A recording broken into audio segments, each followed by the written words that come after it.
Hello, Robbie Laws here. I know lots of players who encounter frustration all the time because all they know is how to play bar chords. Many of them wish they knew more chord forms that would allow them more self-expression. But I'm going to break it down for you and show you exactly how to bust out. Are you ready? Good, let's go.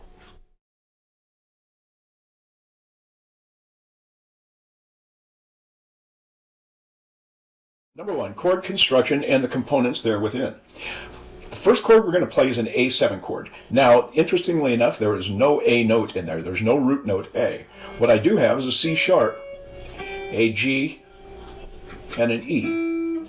There's the major third, the dominant 7, and the 5. And that makes up that A7. Now, if you wanted to add that open A as a drone, you could get that. But in this case, we're just using these short chords up here on the 1st, 2nd, and 3rd strings, playing from the 7th and 8th fret up to the 8th and 9th fret with a stop right there. Now I'm going to tell you a little bit about how to get a slide to sound nice and clean and control. Now in a slide, you want to maintain pressure on the string as you're sliding, or wherever you want to go. Now when you want that tone to stop, those notes to stop ringing, you simply lift your finger pressure off of the string, but at the same time maintaining that connection with the string and the fingers.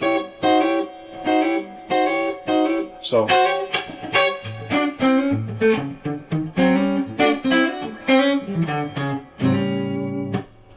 that kind of play is really nice because it allows you to get really syncopated, really tight, and on top of things musically. Okay, so back to the chord itself. Like I said, we have a C sharp, we have a G, and we have an E.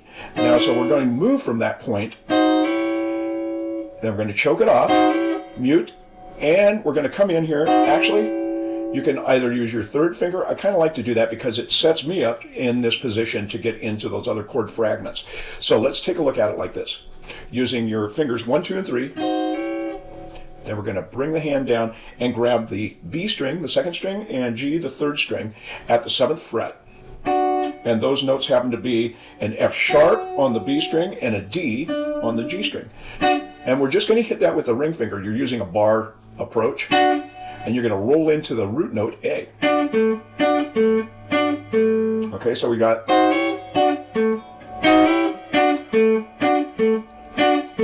And we're going to finish off with a bar right here at the 5th fret with the 3rd string and the 2nd string. These notes are C and E, and I'm going to hammer on. Once I hit that note, those 2 chords, it's a dyad, by the way, 2 notes. It's not a full chord, it's a chord fragment. And then when I apply that major 3rd C sharp in there, it gives that really nice sound. So you get this. Depending on how hard you hit the strings will react to that. You can use hybrid picking with some plucking if you do use that sort of playing technique. Or just plain using the pick.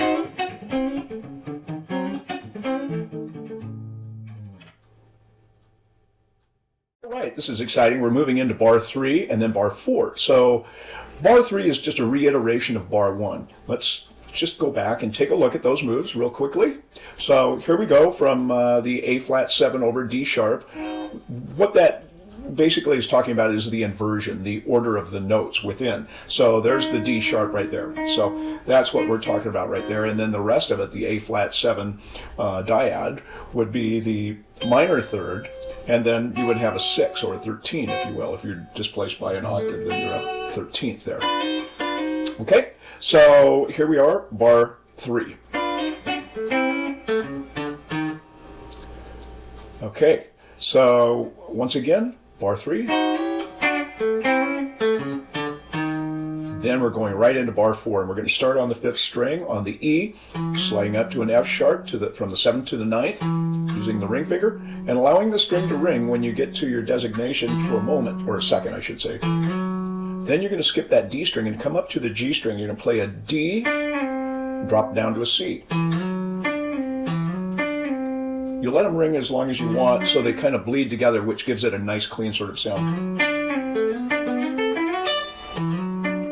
there's our first two moves. Moving on the 5th string from the 7th to the 9th, skip the D up to the G, index finger, moving from 7 down to 5. Then we're moving to the D string. We're going to move from 7 to 9 with the ring finger. So there we're moving from an A to a B. And we're going to pick up the 7th fret of the G string, which happens to be a D, and we're building to the D chord. So, right there. Now, our next move is going to be a lot of fun because we're going to move from 9 to 10. We're going to use the 2 finger, and right there what you're going to be doing is you'll be playing a B to a C, but you're going to hit the B string at the 10th fret with your, let's see, would we do a 3? Yeah, let's do the 3rd finger and then pick it up with the 4th finger right there. That puts us in good fingering position for the next 2 moves, or 1 move. Okay, so reiteration. Then we're going to finish up with the 2 finger on the G string, sliding from the E up to the F sharp and tagging the D, which happens to be the chord we're building to.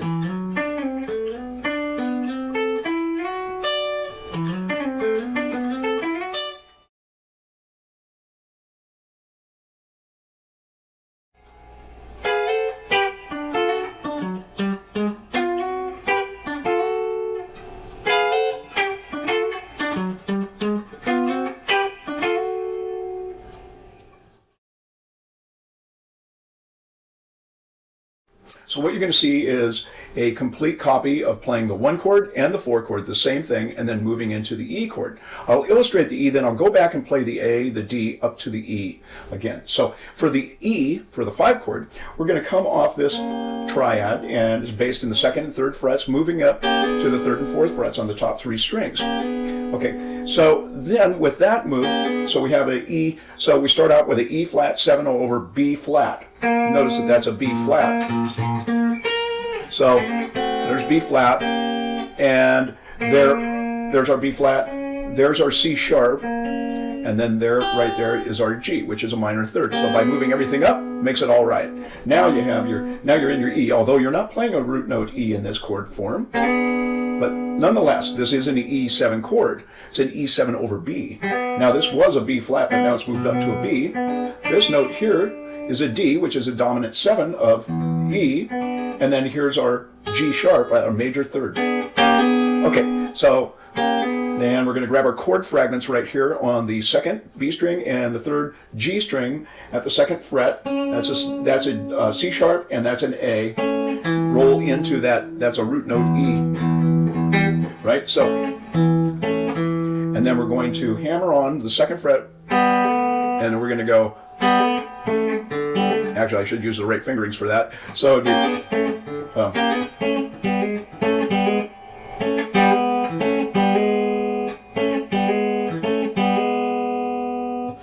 we're moving into bar 10. Now we're going to build tension again with the slide. So we'll start with the index finger on the D string at the 2nd fret, sliding up to the 4th. So you're sliding from an E up to an F sharp, and you're tagging the D. You're coming back to that F sharp, sliding back down to E, and then hitting a C. Okay, from there now we're going to grab the A string at the 3rd fret. We'll play from a C up to a D, and then tag that B. Then hit that D again, back down to the C, and then at the 2nd fret of the G string, you're going to hit the root note A. Now, onto that, we're going to drop down to the 2nd fret ring finger, slide from the 2nd fret, which is a B, up to a C sharp, and grab that A again. Then we're going to go back to the 4th fret of the A string, slide down to the 2nd fret, which is just happens to be a B, and then we hit the open G right there, open. And then finish up with a 7 slide that'll go 7 to 5, hit the 4, 5 to 3, hit the 2. Then we have a slide up, slide back, pull up. But we'll just go like this. Notice if I maintain that, pick it once, note's still ringing out. I'll pull off, and then I hit the E7 sharp 9. Now, that's a root E, there's the major 3rd, G sharp, there's the dominant 7, D, and there's our 9, G. That's a sharp 9. Okay, so now play that whole thing from the A.